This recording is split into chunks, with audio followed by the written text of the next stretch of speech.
এক নম্বর কারণ হলো হিংসা। বর্তমানে আমাদের ভিতরে হিংসা আছে না নাই? বলেন আছে না নাই? আল্লাহর হাবিব সাল্লাল্লাহু আলাইহি ওয়াসাল্লাম জানিয়ে দিয়েছেন, যে ব্যক্তি নামাজ পড়বে, হজ করবে, যাকাত আদায় করবে, দান সাদাকা করবে, ইসলামী আন্দোলন করবে, কিন্তু মাঝে মধ্যে মানুষের সাথে হিংসা করে, মাঝে মধ্যে আলেমদের সাথে হিংসা করে, তার আমলগুলো ধ্বংস হয়ে যাবে।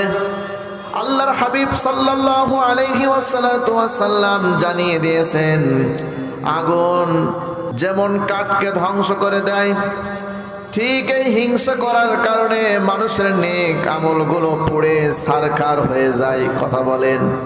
তাহলে বর্তমান আমাদের এই সমাজের ভিতরে সব চাইতে হিংসা বেশি।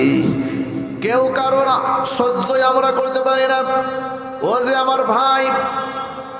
কিন্তু আজকে দেখেন, স্বৈরাচার আমাদের মাঝখান থেকে বিদায় নিয়েছে, কিন্তু স্বৈরাচারী সেকেন্ড টার্ম আবার জন্ম নিয়েছে। কথা বলেন।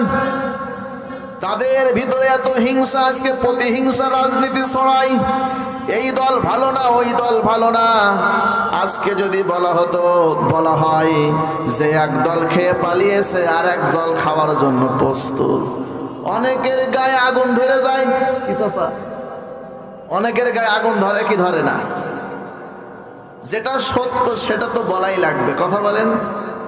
যারাই লুটপাট করার চেষ্টা করবে, যারাই ব্যাংক ব্যালেন্সকে দখল করার চেষ্টা করবে, যারাই বাজার ঘাট অন্যায় ভাবে দখল করার চেষ্টা করবে, তাদের বিরুদ্ধে 144 জারি করতে হবে এই জনগণদের। রাজি আছেন তো আপনারা?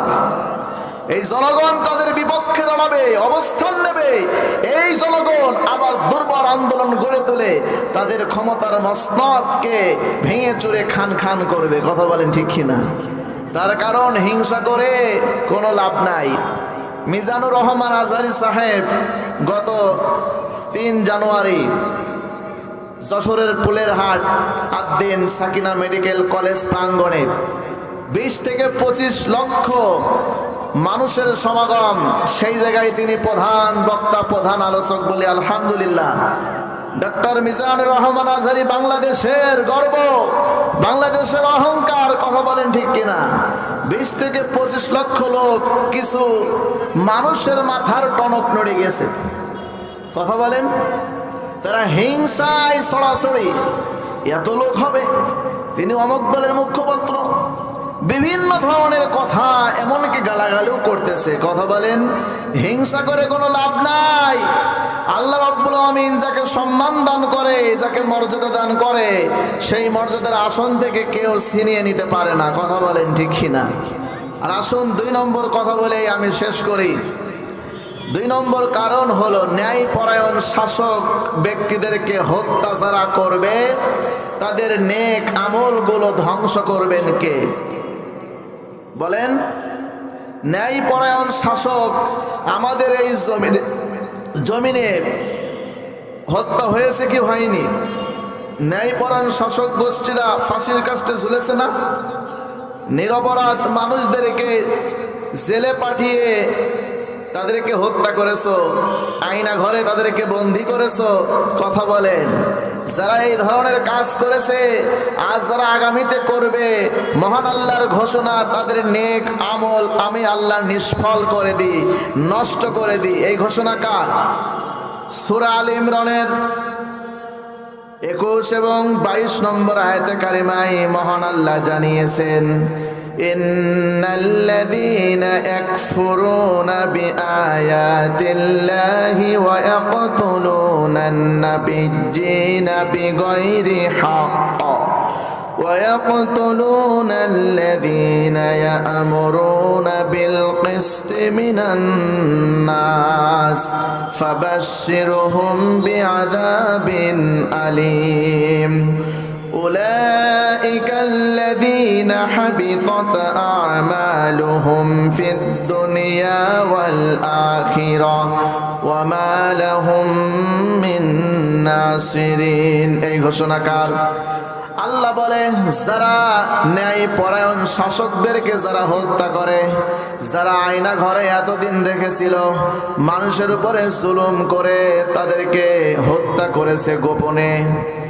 আবার অনেক সময় হজও তারা করে, যাকাতও তারা দেয়, বিভিন্ন কাজে কর্মে লিপ্ত থাকে।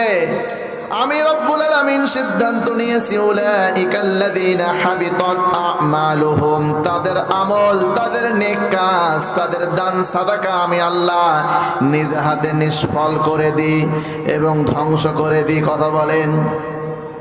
সম্মানিত প্রিয় সুধী, সম্মানিত প্রিয় উপস্থিতি আমার, আমরা দেখেছি এই স্বৈরাচারী শাসক গোষ্ঠীরা জুলুম করে, অত্যাচার করে, নির্যাতন করে এই দেশের হাজার হাজার মানুষদেরকে বিনা বিচারে গুলি করে এই জমিন থেকে শহীদ করেছে। কথা বলেন ঠিক কিনা? ন্যায়পরায়ণ শাসক গোষ্ঠীদেরকে ধরে ধরে একের পর এক ফাঁসি দিয়ে তাদেরকে হত্যা করা হয়েছে। মহান আল্লাহর ঘোষণা, তাদের নেক আমল ধ্বংস হয়ে গেছে। কথা বলেন ঠিক কিনা? এই জন্য আলেমদের দিকে চোখ মোটা মোটা করে তাকাইলে হবে না, আমাদেরকে ভালোবাসা লাগবে। কিন্তু ইদানিং কিছু লোকদেরকে দেখতে পাচ্ছি, আলেমগুলো হক কথা বললেই যেন চোখ মোটা মোটা করে তাকায়, তাদের বিরুদ্ধে 144 জারি করে, আবার অনেক জায়গায় সমালোচনাও করছে, কমপ্লেনও দিচ্ছে। তোমাদেরকে বলতে চাই, কোনো কমপ্লেনে, কোনো সমালোচনায় কাজ হবে না। আগামীর বাংলাদেশ ইসলামের বাংলাদেশ। কথা বলেন ঠিক কিনা?